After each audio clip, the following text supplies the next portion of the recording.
Hi, my name is Stephanie Cabal. I am a special education teacher at a local elementary school. Today, I would like to talk about positive behavioral support. The first thing I would like to start with is a scenario. The class is sitting quietly in their seats, working on a literacy digital content assignment. Student Lila begins yelling at the computer, yelling that she is right and it is wrong. While some peers have observed this behavior before and they ignore it, others begin to notice and watch. Lila begins to yell at them and tell them to stop watching her. The behaviors begin to escalate. She picks up her computer, drops it onto the table, and elopes from the classroom. How would you approach this situation? A little background information around the student. She's an 8-year-old third grade student. She has been educationally identified with a serious emotional disability. The student has significant trauma in her background, and she has begun to notice that her peers look at her differently when she acts out and is becoming embarrassed. Previous interventions that have been tried with this student are point charts, zones of regulations and tools, frequent breaks with and without a timer, calm and cozy corners, fidgets, calming coloring pages, and breaks with classical music, specifically Bach. For the last several hundred years, researchers such as Pavlov, Vygotsky, Bandura, Gershwin, Glasser, and Adler have studied learning theories, behavior, biophysical, cognitive, and psychological development. Pavlov is best known for his research on classical and operant conditioning. Vygotsky is best known for his research around psychological development. Bandura is best known for his research and work around social theories, and Gershwin is best known for her work in applied behavior analysis. Research shows that students with severe behavior problems are increasing within the classroom. Students' needs have increased tremendously from just academic needs to behavioral support, social skills, and social emotional needs.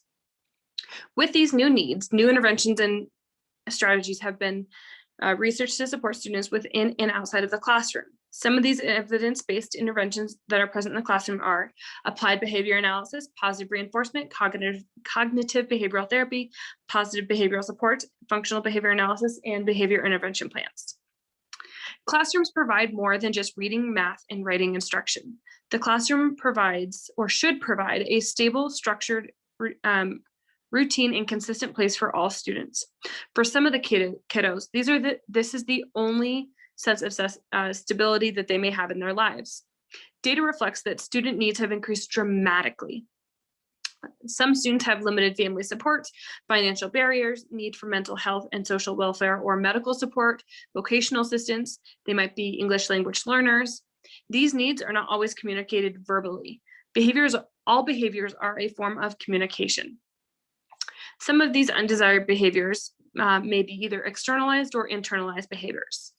Talking with peers during silent independent work time, work refusal, destructive behavior such as tearing up work, turning over furniture, talking back, not following directions, walking around the classroom during an inappropriate time. So while everyone else was working on literacy on the computer, this student was screaming at the computer, threw the computer on the table or dropped it onto the table, walked around the classroom and left.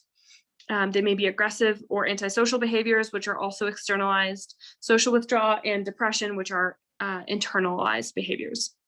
Behavior strategies that don't work. Naming that behavior, such as Lila, stop taking your computer and dropping it onto the table. Calling out the student in front of the entire class. Shaming that student about their behavior and not attempting or determining the cause or the function of her behavior. Only focusing on the undesired behaviors they commit every day. So, she picked up her computer and dropped it. She didn't finish her work. She was talking back. Well, there were times during the day where the student was following those expectations. However, that teacher unconsciously or possibly consciously only is focusing on the negative behaviors, therefore reinforcing those behaviors, not communicating expectations consistently, not reestablishing a positive relationship, especially after an undesired behavior occurs. So after that student elopes, when she comes back and she's calm and in the green zone, she might feel embarrassed and she might be very self-conscious and worried about how her teacher and or peers perceive her. If that teacher or para or whoever, educational staff-wise, don't take the time to reestablish that positive relationship and talk with that student, then their relationship in the future will be negatively impacted by this. What is positive behavioral support? It is a behavioral intervention in systems that is school-wide approach that utilizes interventions and strategies that are evidence-based and focus on achieving socially important behavior. This concept focuses on improving students' life in a variety of areas, including social, family, and personal. These strategies are culturally appropriate and take into account learning theories. According to Herring and DeVault, PBS consists of interventions that consider the context within which the behavior occurs, interventions that address the function of the behavior, interventions that can be justified by the outcomes that are acceptable to the individual, family, and supportive community. Before any of these interventions can be implemented, a functional behavior assessment, or FBA, needs to be conducted. The FBA is an assessment that measures and observes student behavior to determine the function of said behavior, the student's environment and its impact, their triggers and antecedent conditions. The data from this FBA will help educators, behavioral interventionists, administrators, and school psychologists redesign the student's environment within the classroom, the curriculum, which is not just the content such as reading, writing, math, but also social skills, teach replacement behaviors, and support systems. It is important to note that not all students require such intensive behavior interventions. Response to intervention is a multi-tiered system of support. About 80 to 90% of students do not have serious behavioral problems. Universal interventions can be used to support these students. In Tier 2, about 5 to 15% of those students demonstrate at-risk problem behaviors. In Tier 3, 1 to 7% of all students demonstrate chronic or serious problem behaviors. So for the students who are in Tier 3 and they are not responding to Tier 2 interventions, that they will be moved to Tier 3 interventions, and then a functional behavior assessment can be conducted. After this assessment is completed, the intervention is developed to prevent the likelihood of the problem behavior reoccurring. Through this development, a replacement or a desired behavior is taught to the student with careful redesign. For example, the undesired behavior of screaming at the computer and eloping, with a replacement behavior of raising hand, advocating for self, asking for a break, and or help. This intervention does not only change student behavior, but also the educational staff. So that looks like instructional routines and responses. So if the teacher understands that this literacy content time is a very triggering time for the student, they can work to use different interventions such as proximity, being available to that student, or teaching those prerequisite skills to help that student access that material so they can be successful within that content. With a functional behavior assessment, there are several different people who can conduct these after training. They are special education teachers, school psychologists, administrators, and behavioral therapists, or in our district, we call them behavior techs. They use record reviews, direct observations, and interviews from staff, family, and anyone who really interacts with that student. There are several factors that are focused on, such as setting events, so factors that worsen the behavior, lack of sleep, diet, family conflicts, antecedent events, so events that precede or trigger said behavior, problem behaviors function, so work avoidance or attention seeking, consequence events, events that occur immediately after the behavior, which reinforces said behavior, either positively or negatively. A hypothesis is developed based upon that collected data.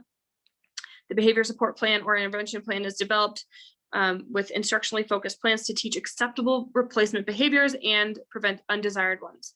Then the team decides the who, how, when, and what of the plan, and who is responsible for collecting the data and implementing the plan. Data is taken consistently to determine the plan's effectiveness, as well as if the student is responding to said intervention. After at least 6 weeks of the intervention, if it is determined not to be effective, then another intervention needs to be tried and attempted after the team agrees upon that. Some of the interventions and strategies that are used within PBS are positive praise, silent signals, routines, quiet redirections, positive phrasing, tangible reinforcers, point charts, individual visual schedules, self-monitoring tools, and organizational tools. So the positive praise may be the teacher noticing that the student has had a really difficult time during the Lexia. She saw the student ball up her fist and get ready to scream or ready to respond, but instead takes her deep breaths, maybe grabs a fidget, calms her body down, or raises her hand, advocates for self, and asks for a break. Positive praise reinforces these positive or replacement behaviors. Silent signals such as a thumbs up, like nice job, or quiet redirections, or even point charts.